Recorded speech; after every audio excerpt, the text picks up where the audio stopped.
Hi hello வணக்கம் friends. எங்கள் வீட்டு மாடி தோட்டம் பார்க்கலாம் வாங்க. இது வந்து மணி பிளானட்டு. கொஞ்சம் தான் வச்சேன், ஒரு சின்ன இதாக ஒடிச்சு வச்சிங்கன்னா போதும், நிறையவே வந்துடும். இது வந்து என்ன அப்படின்னு கேட்டால் தூதுவளை. நான் வந்து ஒடிச்சு விட்டாச்சு, அது வந்து நிறைய வளர்ந்துட்டே இருக்கும். அதனால் அதை கட் பண்ணி விட்டால் கொஞ்சம் இதாகிடுச்சு, ஏன்னா அது ரொம்பவே படரும். இது என்னன்னு கேட்டால் தக்காளி செடி. அது வந்து காயெல்லாம் ஃபஸ்ட்டு காய்ச்சிச்சு, இப்போ கிடையாது, ஆனால் இருக்குது, நல்லா வளர்ந்துருக்குது. இது வந்து மிளகாய் செடி பாருங்கள். மிளகாய் வந்து பூவெல்லாம் போட்டு காயெல்லாம் காய்க்க ஆரம்பிச்சிருச்சு.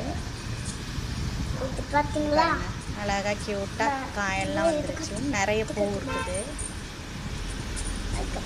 இங்கே பாருங்கள், இது வந்து என்ன அப்படின்னு கேட்டால் கற்பூரவள்ளி இலை. குழந்தைகளுக்கெல்லாம் சளிக்கெல்லாம் ரொம்பவே நல்லது. அதனால் எல்லார் வீட்லேயுமே நீங்கள் வந்து அது வைக்கலாம்.